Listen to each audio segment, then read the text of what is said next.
الموضوع وما فيه ان انت يا سيدي الفاضل اليومين دول ما بين امر من اتنين. يا اما عربية مع تاجر عايز يمص دمك ويبيع لك حتة خردة، يا اما عربية انت هتعطل بيها وتحتار عند الصناعية، وفي كلا الحالتين كلها فلوسك وانت اللي هتدفع من جيبك.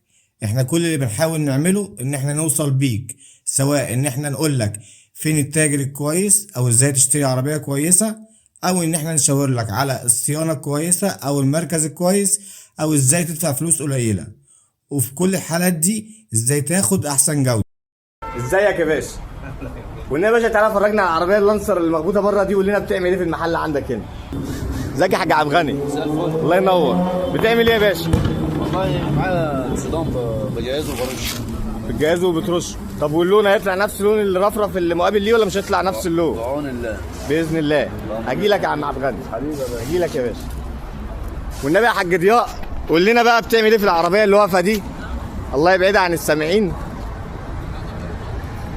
قول لنا يا باشا بتعمل ايه في العربيه دي؟ بعمل بويه وسمكره فيها. بتعمل بويه وسمكره فيها. عامله حادثه. يعني دي واخده معاك قايم وواخده سقف وواخده باب بعتبته. ايوه. العربيه دي مشيسه ها؟ هتعدلها زي ما قال الكتاب؟ زي ما قال الكتاب. بسم الله ما شاء الله.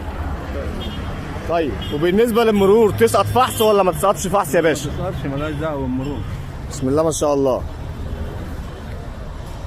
العربيه دي ناقصه حاجات كتير قوي يا حاج، هتشتري الحاجات بتاعتها كلها؟ هتكمل. يعني هتجيب فيها حاجات استيراد ولا؟ استيراد وجديد.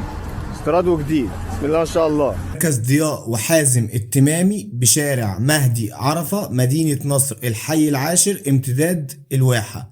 ودي عربيتك اعمل فيها اللي انت محتاجه، هتدفع بأسعار زمان والشغل بما يرضي الله تعالى. مركز ضياء التمامي، رقم تليفونهم 010-97-1-37-37. رقم التليفون تاني 010-97-1-37-37.